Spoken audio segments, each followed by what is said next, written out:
If your powder keeps aging you by lunchtime, I'm talking creasing, caking, the works, then this is going to fix it for you. I'm going to show you my exact set spray powder method. It's so exciting. You are going to be amazed at how well your powder sits on your face all day, and it's not going to age you. It's not going to crease.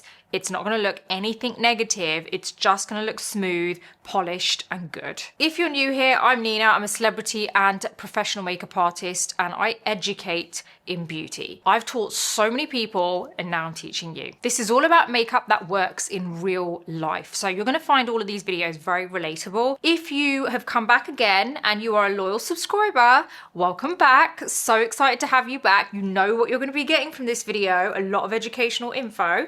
So let's move on. Now I have nothing on my skin, no skincare, nothing. So let's get on with the skincare first. And then as we go through, I'm going to be explaining a few bits to you and then showing you this amazing method. So I've got my Dalba UV Essence Waterful SPF 50. I absolutely love this SPF. You may be wondering, why am I putting it on before my moisturizer? There's a lot of SPF police out there, I've realized. Like, they're not even police, they think they're police. Anyway, so I am going to put this on, and let me explain why I put this on at this point. I am on a tretinoin journey, and I have a dermatologist. And I'm saying that like that, I'm just being sarcastic. I'm saying that like that because I get a lot of comments sometimes from people who are like basically insinuating that I don't know what I'm doing when it comes to my SPF. And yeah, that's what I'm saying. I have a dermatologist, and basically I'm on a tretinoin journey. So because of the fact that I'm on a kind of harsh, it's kind of harsh for your skincare initially, you know, when you're using tretinoin, if you've used it, then you know what I mean. You've got to deal with very sensitive skin, very easily irritated skin. So that's why you put your SPF on before your moisturizer. If you are dealing with normal skin, it's always the last layer, so it's the last protective layer. But because my skin is extra sensitive at the moment, I need the SPF on my actual skin before I go in with moisturizer. So that's the reason. And that is the case for anyone using harsh kind of acids or anything like that on their skin, by the way. It's not just me. So I am now putting my eye cream on. This is where you just put all your skincare on. This is my MAC Hyper Real Serumizer. Don't you just hate putting skincare on when you've got cold hands? Like, my fingers are so cold right now. It does not feel nice. Okay, now, by the time I've put my eye cream on, my SPF has settled down into my skin. So I'm gonna now add my moisturizer, which is my P-Calm Keto Cream. I love this stuff. It's a Korean brand. It's not got all the rubbish in there. There's not too many ingredients. It's just what you need. Now, while we let that settle down for a little bit, because you do need to let your skincare settle down so that you can kind of like get the best possible base. So while that's happening, let's talk about the powder, the method, everything that happens and why everything kind of goes wrong. There are so many reasons as to why your powder can end up going wrong and why it ends up caking. So a lot of the time it could be that you've added too much product too fast. So again, like I said, leave a gap between each layer. Even with the makeup, even with the method that I'm going to show you, we're going to be leaving a gap between each layer because you've got to let each layer settle down, let it do its work. Another reason that you can end up with really kind of cakey like powder, like a finish to your base, is when there's no grip between the layers. So powder kind of like just sits on top and grabs hold of the dryness and the texture, and everything starts to look really obvious. Another reason it tends to look really kind of cakey and creasy is because you're kind of setting creases. So for example, when you have your foundation on before you've gone in with your powder, you haven't addressed those creases and smoothed out those lines before applying your powder. You've just let your facial expressions go wild before you've even applied your powder, and you haven't addressed what's happened while you've been having those expressions. So for example, like even now me talking to you, my eyes are like all over the place, and like maybe I smile and like, you know, I laugh, and then everything creases up, right? And I haven't even got any product on my skin yet. So what happens is you are allowing that product to collect and sit and gather up within those lines, and then you're not doing anything, you're going straight on with powder. So you're setting the creases, right? So what you want to make sure you do is just get rid of all of that kind of product in there so that you can then set a nice smooth base. Okay, so let's get straight into this method now so I can show you the whole demo. But can I just say, I just had this really bizarre feeling? Do you ever get that when you're just like kind of in the middle of doing something and then this random thought pops up in your head? And it's not so random because something reminded me of it, but it's just something that I thought is actually quite important to just mention. I just looked at, because I can see the little flip out of the camera so I can see myself just to make sure I'm in frame when I'm filming for you guys. I just saw myself and I was just like, I'm just sitting here with no makeup on. And I just had this really bizarre flashback to when I kind of first started YouTube, and I found it really, really uncomfortable to sit in front of the camera with no makeup knowing it's going out on YouTube. And I remember having that horrible feeling of, oh my god, I look horrible, I look so ugly, like my skin is horrible, like what am I doing? I'm just asking people to take the mick out of me, like I'm just literally putting myself out there to be completely ripped to shreds, like such little self-confidence in my skin and how I looked with no makeup, honestly, because it was just one of those things that no one really ever saw. Do you know what I mean? Like, other than like say your immediate family and like my husband, it was like, okay, are people just gonna think I'm like so like, you do think those things, I'm being honest with you, that's what I thought. And I just looked at myself and I was like, wow, how far have I come that I'm sitting here just like so normal. I've not even thought about this for so long. And it's just a bizarre thing that came into my mind, that it's just crazy how much growth you can make, and like how you can go from feeling so uncomfortable and not confident and self-conscious to feeling confident. And I don't mean confident in a way like, I'm not sitting here saying that I look great with no makeup. I still put makeup on, I love it, and I definitely prefer it. The confidence that I have now that I'm talking about is the kind of confidence that I don't care. That's that quiet confidence I'm talking about, not confidence in, I think I look great now. Do you know what I mean? So it's just crazy how people grow. I just wanted to share that. Just wanted to share that with you because I think it's like, you know, a lot of people do feel that sometimes and people are still going through it, and I just want you to know that you do come out the other end. So okay, anyway, let's get on with this. Like, look, I just want to add, I don't have the kind of confidence where I'd go out like this. Okay, I do go out like this actually every morning when I take my little dog Nico for a walk, but I always put a cap on. I always find a cap solves every issue going on. Kind of hides you a little bit. It's like, don't talk to me. But yeah, I do go out in the mornings every morning to take him out for a walk like this. So it's not that I don't go out. I go to the grocery store sometimes like this, but I always put a cap on. But like, you know, I'm not like, wow, I'm so comfortable like this. Like, you know, so hold your horses. I'm not that confident. But anyway, okay, so let's move on. Let's get into this method that I know you're gonna love. I'm just gonna grab my things here. There's a couple of things I want you to have ready. You're gonna have a setting spray, preferably the Charlotte Tilbury Airbrush Flawless Setting Spray, because I think that works great for this method. I would recommend that. I don't use any other setting spray for this specific method that I have. The reason for that is not because I feel like it's great at setting, because I don't actually think it's the greatest at setting. I never rely on a setting spray to set, by the way, but I do think the formula of it works very well with this kind of sandwich effect that I'm going to show you. Now, the other product I want you to have ready is your foundation, right? And your concealer if you're going to be using concealer. Whatever one that is, preferably it shouldn't be something full coverage. You want something medium that you can build up, right? Or even a light finish, or a tinted moisturizer, that's up to you.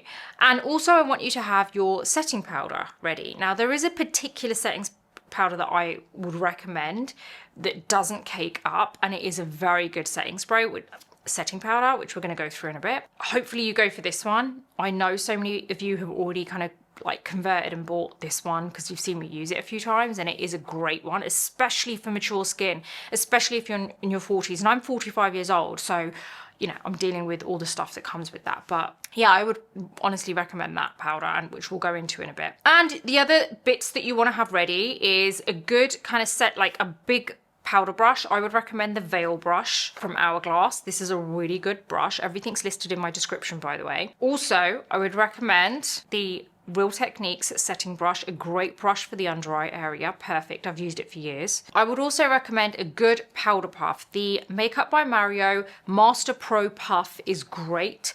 Another alternative is the Laura Mercier powder puff, that's great. And also a beauty blender. I love the actual beauty blender. There's a lot of dupes that you get. I don't think they're as good. Beauty blender is the way to go. And that's kind of all you need. Now, I'm going to be using a tinted moisturizer for this with a little bit of concealer. I'm doing quite a light base, not light as in not much makeup, but I don't want it to be super heavy. So I'm going to be using my Too Faced Born This Way concealer with that. Okay, first step that we're going to do is we're going to grab our setting spray and we are going to spray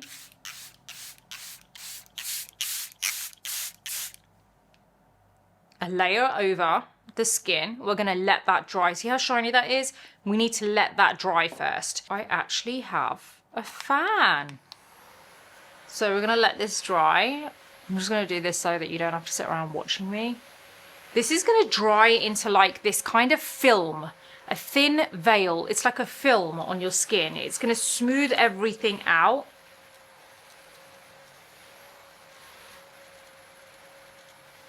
And can you see we've still got that slight shine to it, but it's actually not wet. It's this kind of like nice film over the skin. So it's going to help smooth everything out. If you want to put a primer on before the setting spray, you can if you want, if you really feel that you need it because you've got a lot of texture. But I actually quite like it without it for me, so I'm good to go. Think of this like a weightless primer for something that your foundation can kind of like grip hold of. It gives your base something to hold on to. Now let it fully dry, because if you have a wet layer, you're going to end up with patchy makeup. So you have to let it dry properly. If you're into practical routines like this, please do like this video and subscribe to this channel and hit the bell button, because I post multiple times during the week and the good stuff is going to get lost without it. So yeah, make sure you hit that. Now let's add a thin layer of foundation. So like I said, you can add foundation or tinted moisturizer. I am going to use my tinted moisturizer because I generally actually wear this day to day. This is my day-to-day base, and that's in 3W Palomino. Now I am using my 106 brush from BK Beauty, and we're going to get a really nice finish on the skin because we've got that layer of setting spray on. And I'm going to show you, like you'll see on one side,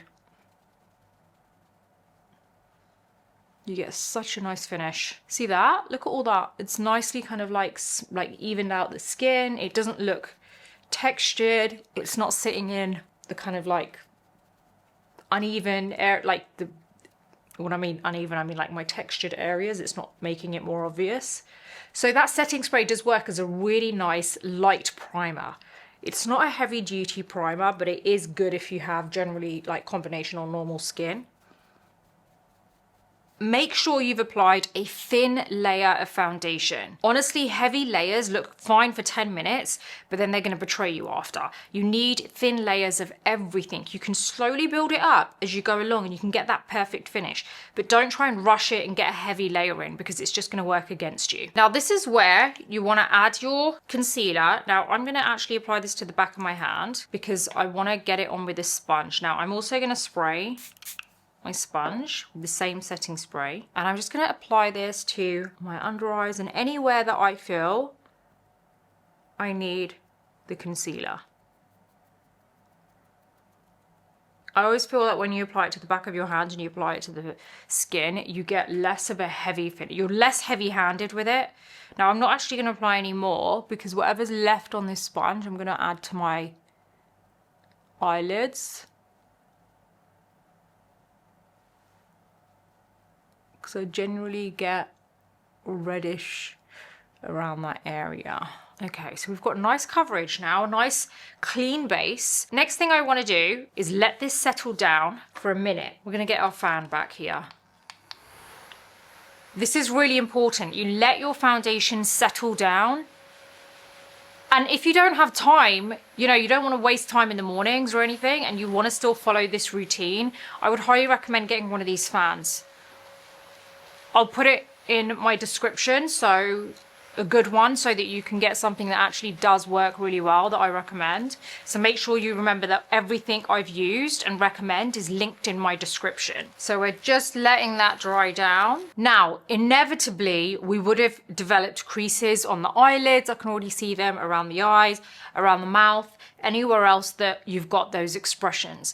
But what we want to do first is get rid of that creasing. So we're going to use the tip of the sponge and we're just going to get rid of the creasing that we can see, right? This is really important because this is another thing that can end up making your powder look really cakey. Now, those are the areas I think just here as well. Now, next step, we're gonna get our setting spray. Spray that all over, and we're now gonna let this dry down. I'm obviously taking my time, guys, so for those of you who are sitting there saying, oh, I haven't got time for this, I'm taking my time. So make sure that you understand that this isn't gonna take as long as this. It's actually pretty quick, to be fair, if you deal with this situation, like the over powdery kind of crease look later in the day. And at the end of the day, if you want a solution to a problem, you're gonna have to put a bit of hard work into it. There's no miracle cure to anything. So there you go. Let's let this dry down. Can you see that veil that it's given us again? It's like this thin layer. So don't forget, it's mist, foundation, mist. That's the first section of this method. Now, quick thing, if you want some deeper, like deep dives and like breakdowns into beauty and like the best products, the best mineral makeup, the best primers for 50-year-olds, the best primers for 20-year-olds, blah, blah, blah, a bit of fashion thrown in, like how to get into full style, like a bit of everything, but mainly beauty, you want to head on over to my beauty community, the Beauty Breakfast Club. You can go straight to the site, thebeautybreakfastclub.com, or you can go over to the link in the description. It's going to take you straight to it. You can subscribe. It's completely free. You get access to occasional newsletters a week. But if you opt for the paid version, which literally costs you the same as getting yourself one coffee every month, that is it. It unlocks the entire site. And not only that, you get to join the group chat where we all kind of get along with each other. You know, it's so nice meeting so many of you and like actually meeting the ones of you who I read your comments on here, but we don't ever get to actually talk. So it's really nice to meet you guys over there. So any of the paid subscribers get access to that too. So it's really good because you get to actually have your questions answered by me. And there's a whole group. We've got nearly 6,000 people on this community. How crazy is it? Make sure you're part of it because it's growing. So I want to see you there. Next up is the powder application. So we've let this dry down. Now, very quickly, we do want to get rid of any obvious creases that we see come again. And usually that's going to be around the eye area, which we'll do in a second. What I do want to do is set the eyelids first. So the powder that I'm using is my Mercier Ultra Blur Loose Powder. This is the translucent one. I love this powder because you are not going to get the cake with this, but obviously this whole routine is what I'm really selling to you because that is really kind of like what I think is going to work for you. So this isn't just me saying, oh, go and buy this powder, it's going to be great. I'm giving you a full solution to your problem. I've got some of this powder onto my brush, which is a Real Techniques brush. I've got that ready. The reason you need that ready is because you need to apply it as soon as you've removed the creases, because the creases are easy to come back on this area. Like the lids. Got rid of the creasing, and now we're going to press this in. Got that powder, pressing it in.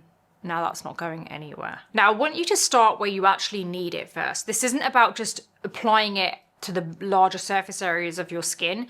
This is about applying it where you need it first. So again, let's get rid of any creasing on the under eyes because this under eye is the other area that I feel like is really important. And we're going to get the powder and we're going to press this in. So like that could be T-zone, under eyes, could be different for each person. Always remember, you need to press, don't drag.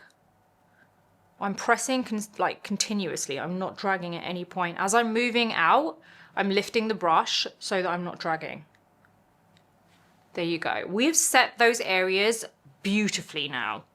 So now I know that's not going anywhere. You never want to lock in your lines. So what that means is you've left the product to sit into those lines and you've not removed them. Like we've removed them with the sponge. So now we're going to go in to other areas which I know are really important to me. That's generally the small lines. And then I like to use this smaller brush around the nose area.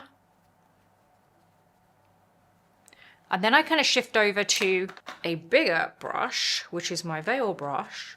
And this is where I use this all over. And I press, never dragging. There you go. See that? Got a nice layer all over. Remember, minimal product, right? Reload on your brush, the powder, wherever you need it. Do it sparingly. You don't want to keep reloading more powder, powder, powder. Only do it where you feel you need it. Look at the stunning finish of this base we've got. It's flawless. It's covered everything we needed to cover. It doesn't look heavy. It's not cakey, and it's not going to look cakey later. Everything that we applied has been ultra thin layers, ultra thin, like paper thin layers. If you're dry on any particular area, leave those areas out. If you're overly dry, don't press too much powder into those areas. And by the way, if you do like reviews and wear tests, then head on over to my other channel, my other YouTube channel, which is NINAUBHIQM Beauty and Fashion Reviews. You're going to love it. You've got Zara hauls on there. You've got like all different like style, like fitness, how I've got fit, like makeup reviews, like unboxing, all sorts of stuff. So you might want to head on over there, and I'll see you there. Now this is where things get interesting. We are going to add whatever powder we need to. So for example, and I'm talking about like color. So we're going to add a bit of bronzer, because obviously I don't want to just do the base and then you guys are like, well, what about this? What about that? Like, let's add a little bit of bronzer, because this isn't finished yet. You'll find that this, by the way, somehow applies even more, like even better than before. So this whole routine, when you apply your bronzer, you'll find that it actually applies really nicely, like even better than before. Like somehow it's the perfect base for any kind of powder product on top. It doesn't look powdery. Now I've added a bit of bronzer there, which I'm happy with, but I do want to add a little bit of blush. So I'm going to use my Dual Backstage Rosy Glow in Pink Lilac, because I haven't put this on for a while. And this is my 107 brush from BK Beauty.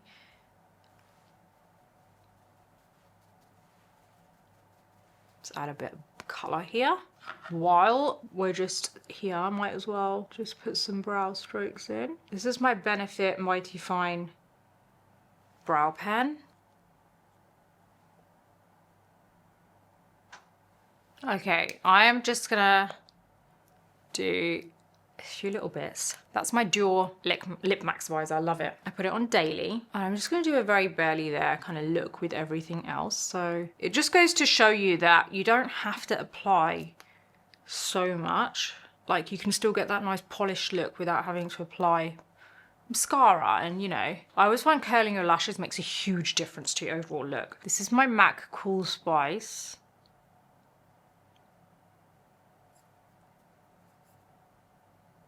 Okay, now this last step, which I know you're already going to love the way your foundation looks at this point, but this next last step is another layer of this. So let's get this on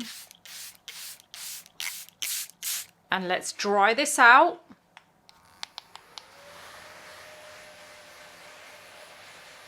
You might already love your base, the way it looks, before you've sprayed that last spray, because I know I do, right? So this last step is optional. It's honestly based on whether you want base to look less powdery. Like if you still feel that once you've done every like step up until this step and you feel that, okay, it's still, I still feel like my skin ends up looking like it might be trial and error, you'll have to try it out, and you still feel that it ends up looking powdery later in the day. So I would say test it out first. If you feel by not doing this last step of this spray that your skin looks and feels amazing for the day, then you don't need to do it. But if you feel that it still ends up looking a little bit powdery, then go for this last step. This is going to be that final like hot spot for you. So it's going to just make sure that you don't end up looking powdery or cakey. So I personally love it without this last step, but if you feel that you need it, then do this last step. This is really going to help because it will immediately melt the powder into your skin, even all the kind of powder that you've applied, like the bronzer and the blush. So let's turn this off.